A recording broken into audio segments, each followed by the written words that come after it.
Good afternoon. Welcome back to the Lydia McGrew channel. I'm continuing today talking about whether Jesus was rejected at his hometown of Nazareth one time or two times. And I'm arguing probably two times.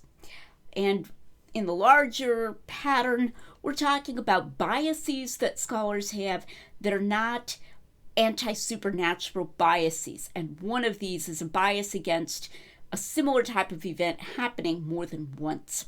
So I got started with that last time, and I'm going to continue today. I want to talk about two alleged arguments that would seem to indicate, or to some people seem to indicate, that this was the same event. Now notice that if this is the same event, Luke has a lot more information than Mark and Matthew have. So Mark and Matthew, I would say they are talking about the same event. But Luke's is quite a different narrative. And so it's an interesting question. If somebody tells you that the same event, you can ask him, where did Luke get his additional information then? And if he got additional information, why couldn't he have had information about a completely separate occasion?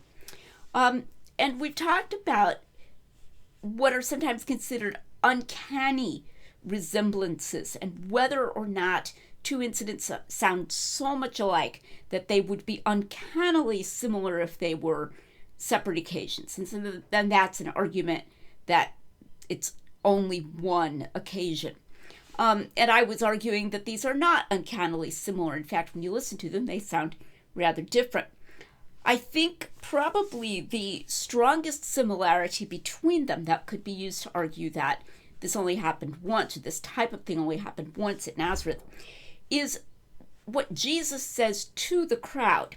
So I'm using Mark as a representative of his and Matthew's version. After they've been offended at him, sort of grumbling because who does he think he is? We know his family. He's just a kid from around here. And Jesus said to him, this is Mark 6:4, a prophet is not without honor except in his hometown and among his own relatives and in his own household. Okay, and then over in Luke, they're actually more positively inclined toward him at first, and I pointed this out last time.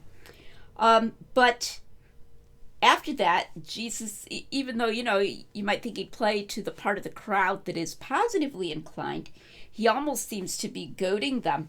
And Luke 4:23 goes like this, and he said to them, no doubt you will quote this proverb to me, physician, heal yourself.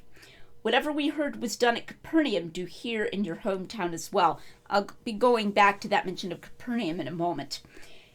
And he said, truly, I say to you, no prophet is welcome in his hometown. And then he goes on to develop that theme of prophet going to somewhere other than his hometown. Elijah going to the widow of Zarephath, even though she's not a Jew, and Elisha healing Naaman, who's a Syrian and not a Jew. And apparently something in his way of saying that really was insulting. We can only imagine his manner, his tone of voice, his face, and then they become enraged and try to throw him off a hill.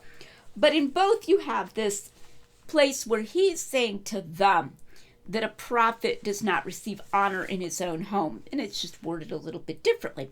But that might seem to be an uncanny resemblance, an uncanny similarity. Oh, so in both places he said this to the crowd, that a prophet doesn't have honor in his own town. Really? That happened twice, And I want to challenge the idea that even that is so terribly implausible. I'm going to give two maybe slightly surprising things to kind of think outside the box and challenge the idea that that would be improbable. There's a meme going around. You can Google it. Maybe I'll find a copy and make it the thumbnail picture for this video this week. And it's called How Dad Are You? And it's got all these different places where a dad type person, I do this sometimes myself, says the same thing in the same set of circumstances, similar circumstances. So you're driving by and you see horses out the window and you say, look, horses. Or the cashier's having trouble ringing something up, and the dad way to respond to this is to say, oh, I guess it's free then, right? And this may happen more often than just one time. It may happen many times, and you're like, yeah, you always say that, at that point. Now, I'm bringing this up because it just draws our attention in a common sense sort of way to the fact that when you encounter a similar situation, if you've got a phrase that you think actually encapsulates that situation pretty well, then you're likely to use that phrase again. Another analogy would be, I remember Ronald Reagan as president, and when he was challenged with a sort of straw man of his position, he did this in a debate. He also did it sometimes in press conferences. He would say, there you go again. There you go again, And he was using that to point out that he was being asked a leading question, or that in some way his position was being misrepresented. So he encountered that situation more than once and pointed out that he was encountering that situation more than once. So Jesus saying to them, prophets got no honor in his hometown, makes sense, okay? It's the kind of thing that he could say more often than just one time. In fact, it's interesting, you find this little proverbial saying about a prophet not having honor in his hometown in John 4. And if you look that up, John kind of says it just apropos of the fact that Jesus is going back to Galilee. He doesn't connect it with some one event. He says that Jesus said this. So it was this saying that the disciples remembered that Jesus said, and it stuck in their minds in connection with Galilee, connection with Nazareth, that a prophet lacked honor in his hometown. So again, we bring common sense to bear here, and we can see that we shouldn't be very skeptical of the possibility that he really did say this to the crowd more than once in the synagogue at Nazareth. Now, another argument that I've seen used, that this is the same incident, and in fact, this gets used to argue that Luke is modifying it in a somewhat fictional way, is at the end of the incident in Luke. So this is Luke chapter 4, verse 31, right after narrating them almost throwing him off the cliff. It says, and he came down to Capernaum, a city of Galilee. Now, there's been no mention previously in Luke of Jesus going to Capernaum. But if you go back, he says that they will be likely to say to him, physician, heal yourself. Whatever we heard was done at Capernaum, do here in your hometown as well. So that seems to imply that Jesus has had a ministry already in Capernaum. So this is seen as a kind of a slip on Luke's part, that Luke is, making stuff up, adding stuff, moving it dischronologically to a different point in time, but that it's as though he's kind of forgetting that Jesus hasn't been in Capernaum yet, and that this is kind of a sign of that, because he puts into Jesus' mouth the statement that they will want him to do the kind of works that he did in Capernaum, but he hasn't been to Capernaum yet. Well, actually, one of the older authors, and I tried to find the reference this past week, and I wasn't able to find it. It's either J.J. Blunt or T.R. Burks, one of those 19th century authors, points out that there's almost an undesigned coincidence here with that very mention of Capernaum and the Gospel of John. It's kind of cool the way that Luke and John so often complement one another. In John, Jesus is in Cana. This is John 4, relatively early in his ministry. He's in Cana. And a royal official from Capernaum travels to Cana to ask for Jesus' help, to ask him to heal his son. And no, that is even more different from the centurion's servant. It's obviously a different healing, so I'm not even going to go into answering that at any length. It's just clearly a different event. Read them. They don't even look the same. So you'd have to really be biased against two similar events to try to make those out to be variants of the same event. So, royal official from Capernaum comes to Jesus at Cana and asks for his help. And Jesus heals at a distance. He just says, okay, go back. He's healed, because the man is begging him to come. So when the man goes back, he finds out that the fever had left his son before, and he asks when, and it turns out to be at the very time when Jesus said, go home, he's going to live. So this is a big deal. And as this older author pointed out, since the healing took place, in a sense, at Capernaum, the talk about it would have been at Capernaum, right? I mean, up in Cana, they're not going to necessarily immediately know that this has happened. I imagine the word may have gotten back to Cana eventually, but the big buzz is going to be in Capernaum. He's a royal official, maybe he's a well-known man, and it's going to go around, that this son was healed, and it was right at the time when Jesus said this.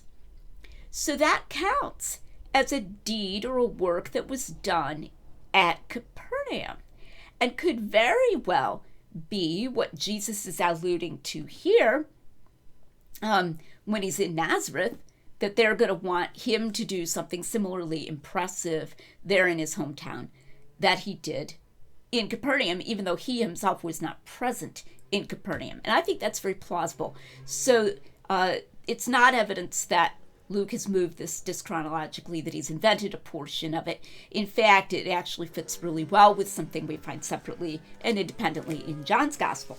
Okay, now, I want to talk about two more arguments that these are different events.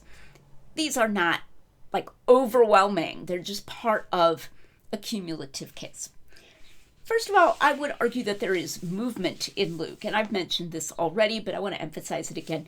In Luke, you have Jesus sitting down, the people all look at him, he's just read the passage from Isaiah, and then he says, today this scripture's been fulfilled in your ears.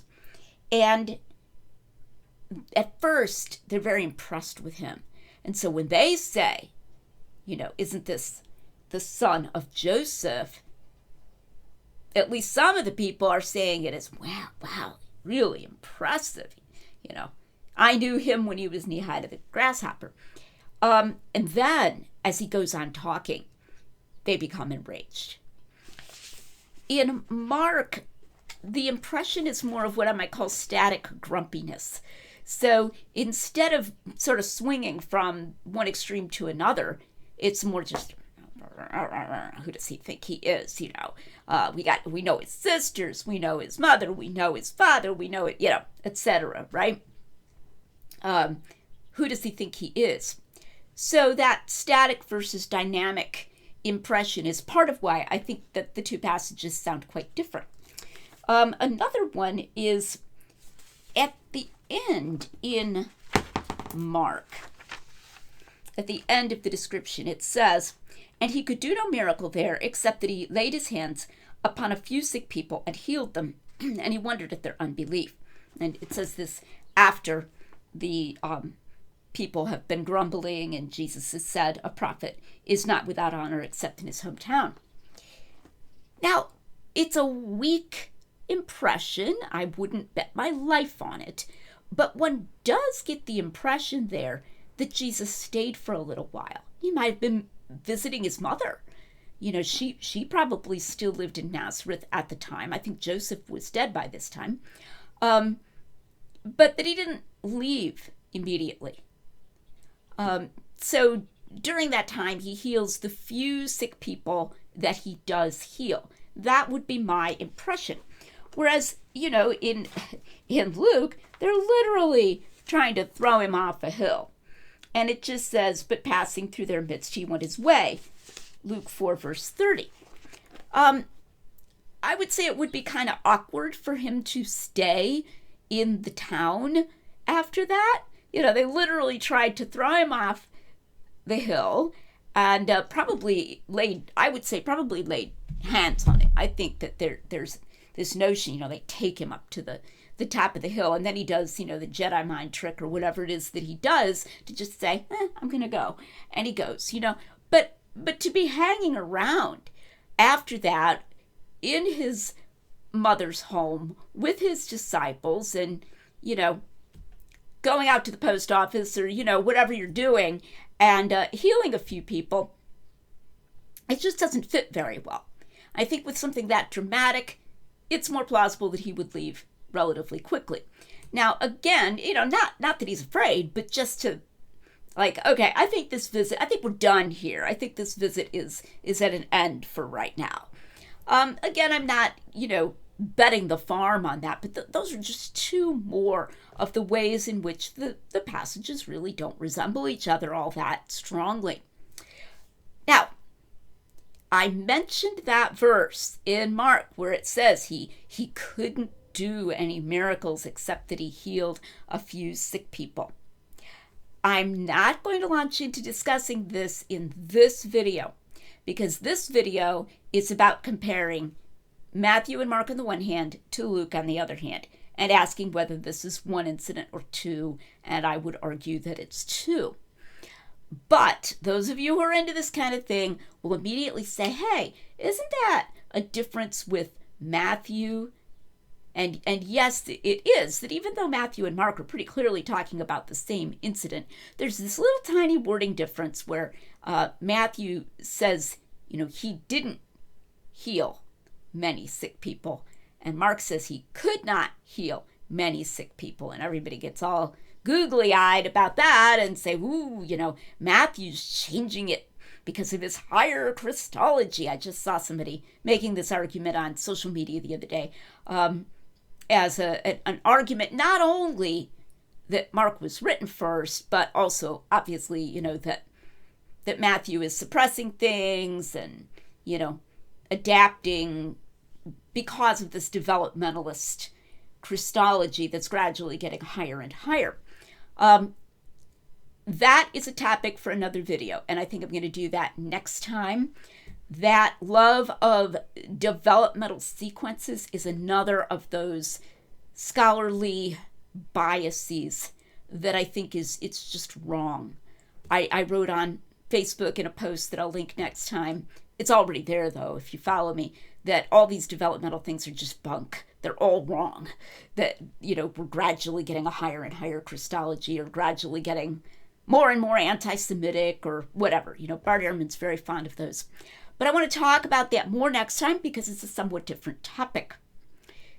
What I've done here in these 2 weeks is to try to show how reasonable it is to take these to be two different events.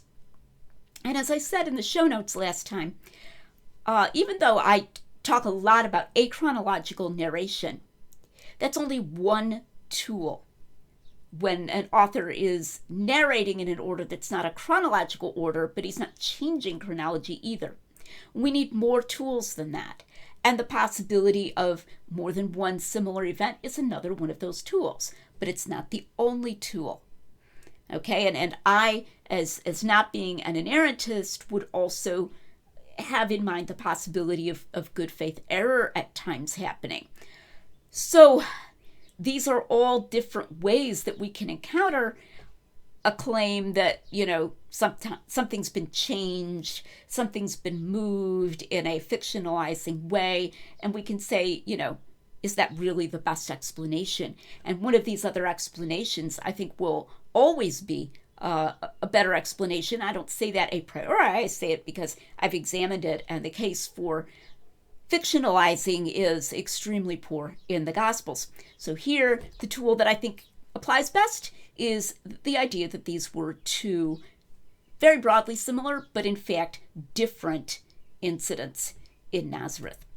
Okay, come back next time to the Lydia Magruder channel, where we're making common sense rigorous.